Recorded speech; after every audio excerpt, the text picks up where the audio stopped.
This is the story of the San Fernando earthquake, a disaster that changed the way America understands and responds to the ground beneath its feet. In the heart of Southern California lies a land of dreams, a place of sunshine, palm trees, and sprawling cityscapes. But beneath this vibrant surface, the earth holds secrets, shifting, grinding, waiting.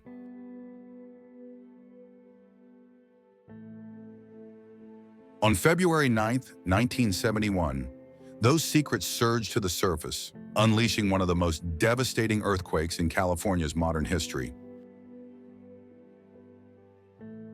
It was a Tuesday. The air was crisp. Commuters brewed coffee and children prepared for school in the San Fernando Valley. Life was routine, predictable. No sirens, no tremors, no warning. But deep beneath the San Gabriel Mountains, stress along a fault line had reached its breaking point, a sudden release of energy decades in the making.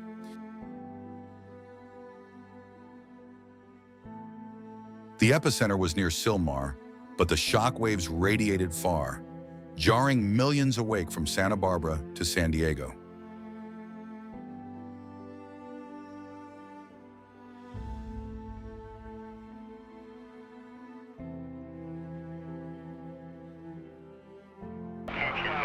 Radio station is blocked by several landslides. Unit 2817, we're not reading you. Change your location and rebroadcast. This is a SIG alert at Adams and south to Santa Barbara and Crenshaw east to Figueroa. All signals are out. Use caution.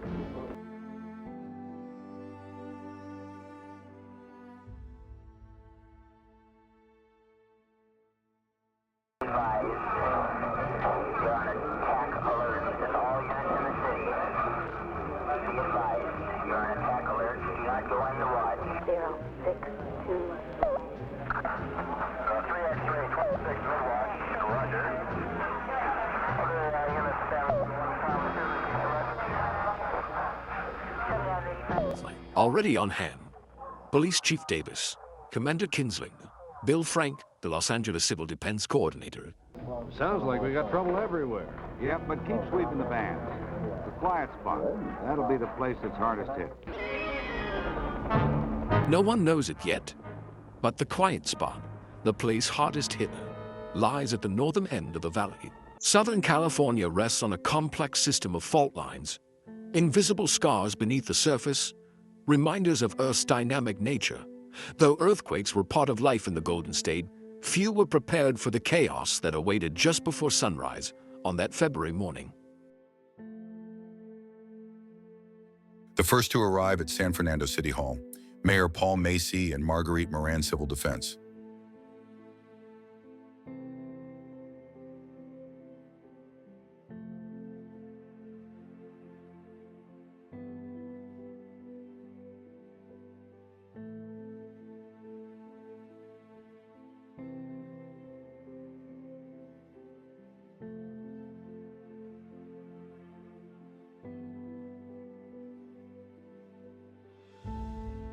Where's the emergency operation plan? Somewhere on this map. For first responders, the race to save lives began under unstable debris and limited communication. Our generator's been knocked out, it's conked out. We're going to have to use this as an emergency command post. So messages are going to come from the desk out here to you. What we want to do is set up an emergency command post on the mall, seal the whole mall off, so have units 24, 25, and 26 cover the mall area. Units 24, 25, 26, cover the mall. Be aware of looters.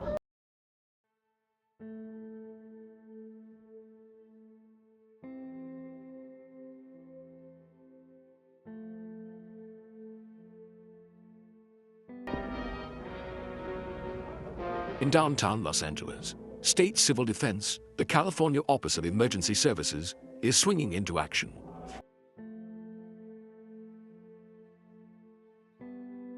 Makeshift triage centers formed in parking lots. Neighbors helped each other, and the city, though shaken, stood together. Governor Reagan, I'm calling for the president. He has told me to be sure that all federal resources that can be used are gotten on the ground immediately. We'll be helping you in every way we can. Terry, let's move out right now. I want you down there as soon as possible. I will call the vice president and tell him of the situation, suggest that he go on out tomorrow morning, and I'll probably be with him. Yes, sir. I'll get started right away. In the Pentagon, the director of the Defense Civil Preparedness Agency, Johnny Davis, offers full support. All right. Find out what they need and get it to them. On Mount Lee, high in the Hollywood Hills, rescue trucks from the Civil Defense Training Center are starting down the mountain.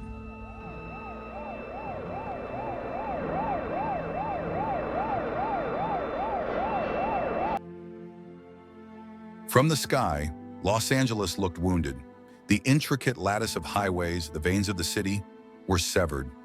The interchange of the foothill and Golden State freeways lay in ruin. Ramps curled like ribbons. Overpasses folded in on themselves. For the first time in modern memory, California's car culture had nowhere to go.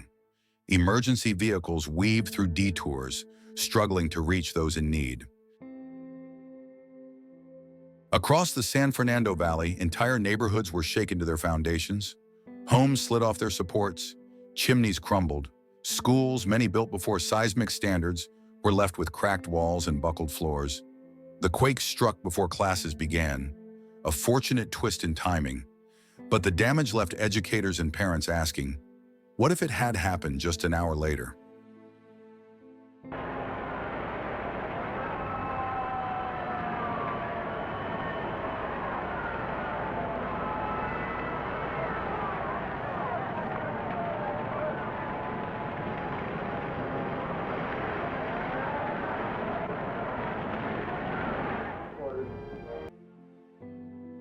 Seismologists collected unprecedented amounts of data from over 200 strong motion instruments. For the first time, scientists could closely analyze how the Earth moved and how buildings failed. These lessons would reshape seismic engineering. Right. What? Okay, Cap, the Olive View Sanitarium's collapsed. They say they've got about 500 people they need to evacuate. What can we send them? We'll send them everything we have in the area.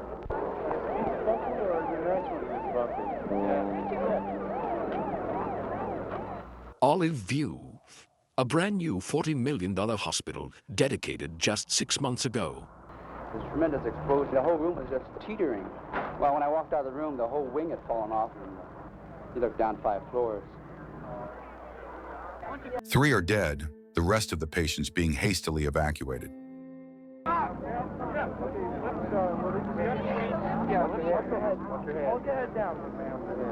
It just shook and shook and shook, and the wall just opened up. It scared those, out of me. What did you do after that? I ran to my bed and flopped on it, and grabbed a hold of it and held on. That's all I could do.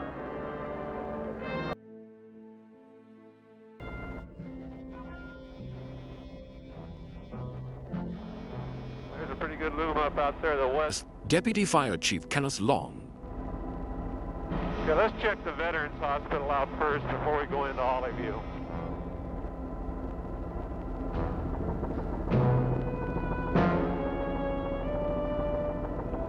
God, look at that building that's down there. All right, let's drop down there in that grassy area and find out what's going on.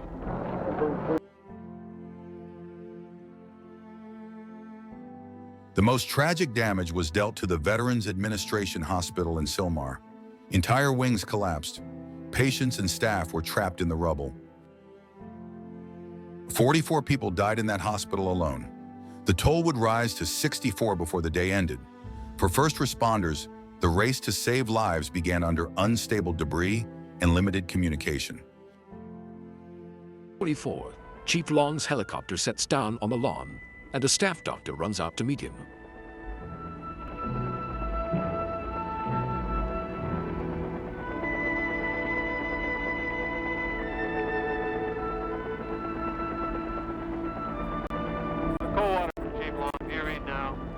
Long, yes, we read you loud and clear. Go ahead. Chief Long, I want 5 task forces and 3 chief officers dispatched emergency to the San Fernando Veterans Hospital. We have people trapped. They have no contact with the outside. We have a serious condition here at the hospital. Dispatch for an emergency. Emergency crews were thrust into action. Firefighters, police, and National Guard soldiers worked without rest. Roads were fractured, power lines downed, hospitals overrun. Yet amid the destruction, Angelinos responded with resilience. Makeshift triage centers formed in parking lots. Neighbors helped each other, and the city, though shaken, stood together. The fire and rescue units pour in. But desperately needed is heavy construction equipment to cut through the concrete roof. Luckily, it's close at hand. In Tihanga Canyon, the Army Corps of Engineers has a construction crew working on a special project for the Office of Emergency Preparedness. Within an hour, it's been moved to veterans. The digging out begins. What we need, we can get the port of power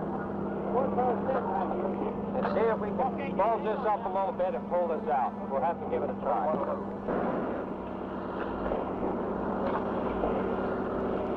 Wait a minute, get back this way through. Not far away, another crisis. Van Norman Dam, the huge reservoir in the northern hills. The concrete roadway across the tops collapsed. The earth wall behind it crumbling fast. They need some additional help on filling sandbags. 11 million tons of water, enough to start another Johnstown's blood. And 80,000 people living in the valley just below. A decision has to be made this one, and soon. Fedwind doesn't change. That dam is going to go in. Could go in a matter of minutes.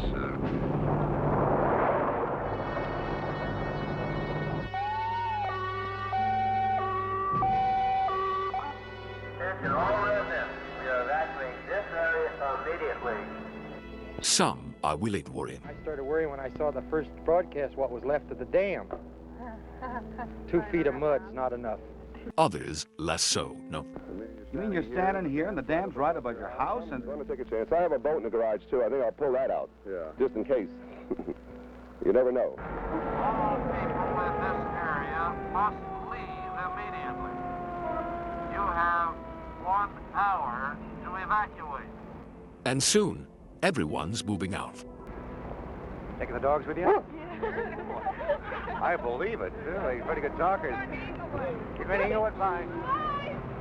For the city of Los Angeles, and Los Angeles County too, disaster response is a sophisticated large-scale operation. Both have enormous resources to call on.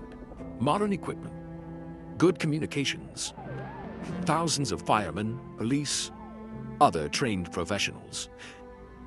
For Little San Fernando, civil defense is something else. A handful of city employees.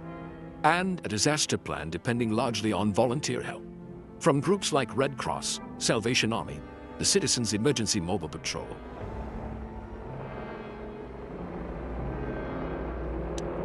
And now, the radio hands. They've found the dead spot on their dials, are moving in to fill it. Since early morning, San Fernando's been cut off from the world. But now, communications are being restored. And the first phone call goes downtown to the Office of Emergency Services. We're just dead. No water, no sanitation, communications, nothing. We can use any kind of mutual aid you can send. We're on our knees. Now people are flying in to help with the job from Sacramento, Herbert Temple of the governor's staff, and from Washington, D.C., Darrell Trent, Deputy Director of the Office of Emergency Preparedness. Hi, Terry. Hi, Darrell. Glad you're here. Thank you. What's the current situation? It's not too good. We've got 2 major problems. One is the possible collapse of the Van Norman Dam and the fact that the Veterans Administration Hospital has fallen in on patients. Probably the most damaging situation we have right now is the Van Norman Dam because there are continuing aftershocks and this could break. How long will it take to get the water out? They're now projecting 72 hours. What about the people under the Van Norman Dam? We figure there's probably 80,000 that are going to have to come out. The Red Cross has moved in and is setting up about 6 emergency shelters in the area, in schools and gymnasiums and auditoriums, but a great deal of them will probably be absorbed by friends and relatives in the area. What about the Veterans Hospital? Are we sure they have everything they need? We probably need some helicopter evacuation, and we've already taken steps to get that moving. He's tagged. Yeah, he's got tagged down here on his foot, and I've taken his wristwatch. George Lang, and he's had Demerol twice.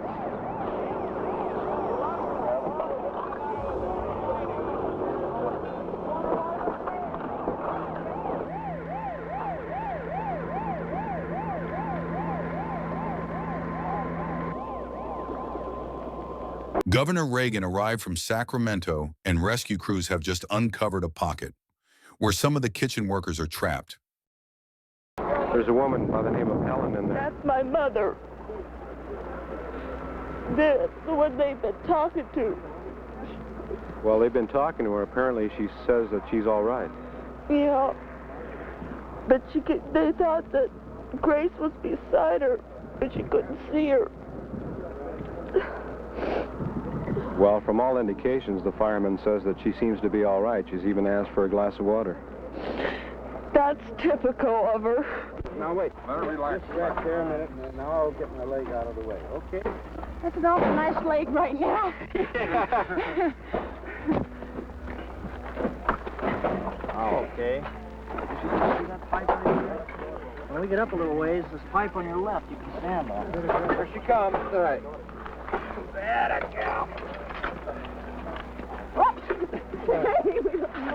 don't want to go back. No, we're just take it this way.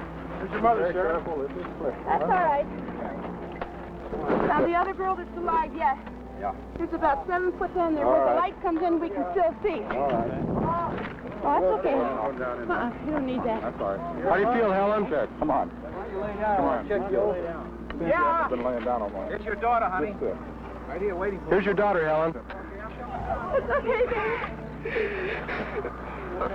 Did they get dressed? Hey, everybody be quiet. Sit down now. Just bend your knees slowly. Slowly. Where's Heidi? Heidi's with Jim. No, he took her with her, and the dogs are down in that Orland. Okay. It's all right. It's okay.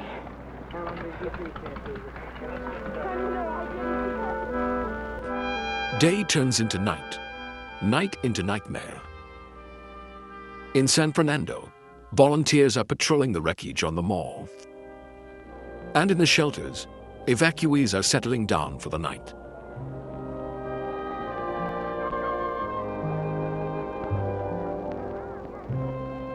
How do you feel? Tired.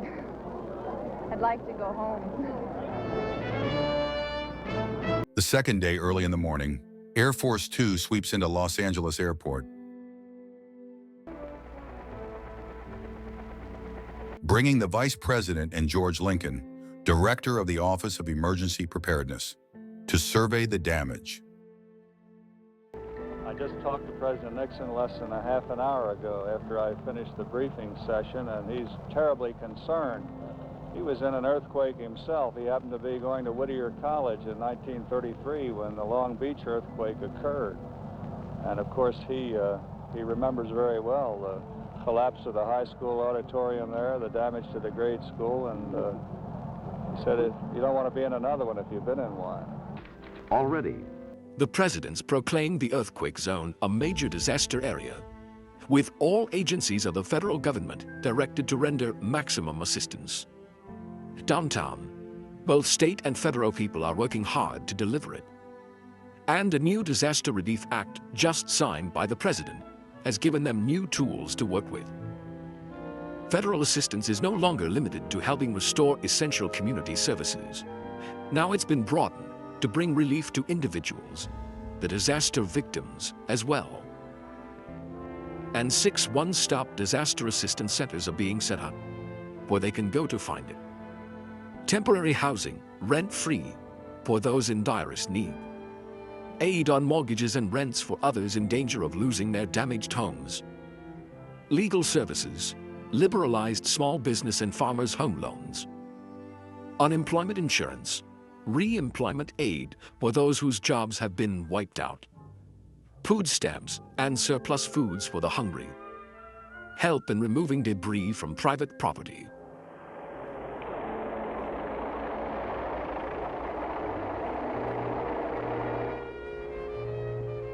San Fernando still on its knees. No water. No water? None. No water, no gas. All water in the San Fernando Valley and the city of San Fernando is contaminated, and citizens are advised to boil drinking water. You don't have any water at your house? It's not good at all. Terrible. Really? I live in Van Nuys, and I came all the way here to get some water, but it's so terrible. Already a call's gone in to Joseph Quinn, Deputy Mayor of Los Angeles, asking if San Fernando can borrow from the city's water system. Now go ahead and hook them up. Do everything you can to help. We'll worry about the legal question later. And downtown. What are we doing about the situation? The Corps of Engineers are already moving in, sir. We are laying temporary water and sewage lines right down the center of the street. Now help's arriving from another source. The Civil Air Patrol, it's heard of San Fernando's plight. And rescue, air supply, and communications units from wings all over Southern California are pouring in to lend a hand till the emergency's over.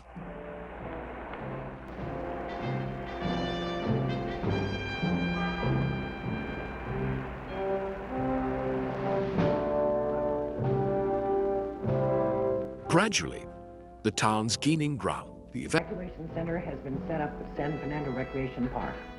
2 major relief centers have been set up in San Fernando by Salvation Army in the downtown area, Red Cross in the stricken Mexican-American section, to supply food, clothing, shelter.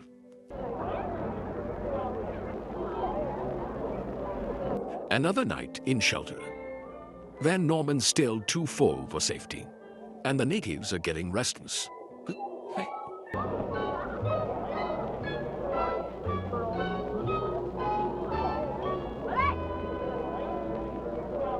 It looks like the people here won't be able to return home until at least tomorrow. Have you heard that? No, I hadn't heard that. That's horrible. Does it bother you having to stay another night? Yes, because I want to go home. There's no place like home. The situation in San Fernando is under control. We're breaking up slightly. We just had another one, baby. Just rolled through. Continual aftershocks are keeping everyone nervous, on edge. And the emergency control center at police headquarters is being overloaded with calls.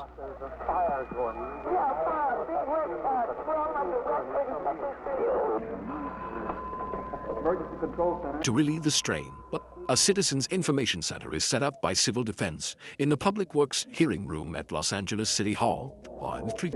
Emergency Control. The schools, just a moment. I have a list of schools right here. In a way, California's been lucky. It's been a medium-sized quake, even minor, compared to what could happen someday. But if the shock had come a few hours later in the morning, when schools were full and freeways crowded, the death toll might have reached the thousands instead of 65. But more than 30 schools in Los Angeles alone will have to be demolished and replaced, the freeways rebuilt, $1 billion worth of damage repaired. For the federal government, it means a record-breaking expenditure under the new Disaster Relief Act. Nearly $500 million to restore essential services and help people get back on their feet. And a long way to go before it's done. At Veterans Hospital, rescue workers are into their 59th hour. Hey, we got a live one. The last live victim to be pulled out of the wreckage, Frank Carbonara, a 68-year-old baker on the kitchen staff, is rushed to the hospital.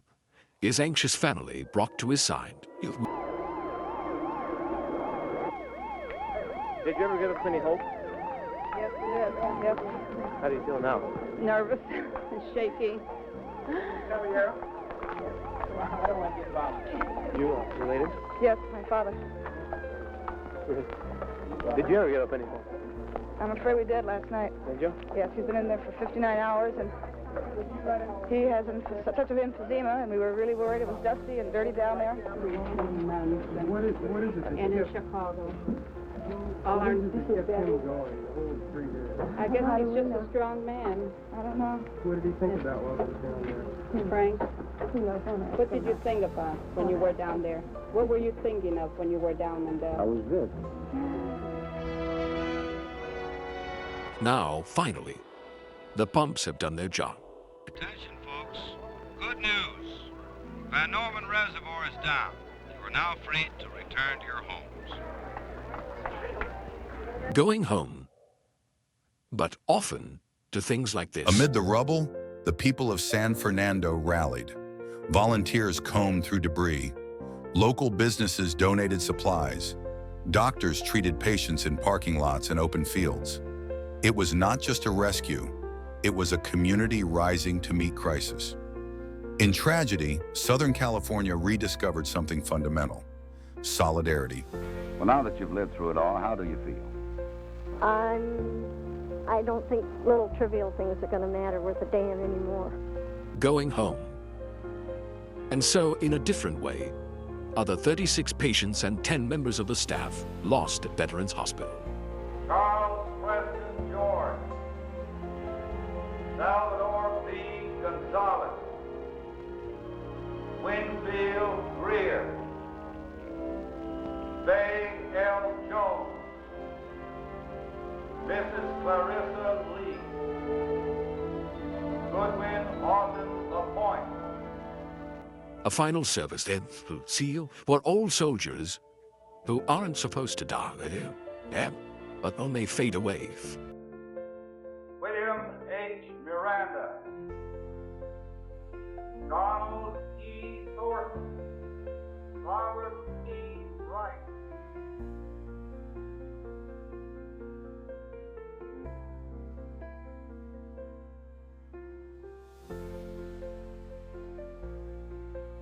The San Fernando earthquake was a wake-up call. It revealed not only the faults in the earth, but the flaws in human planning. Scientists, architects, and public officials began to ask hard questions and demand better answers. The lessons of Sylmar would echo far beyond California, changing how America built its future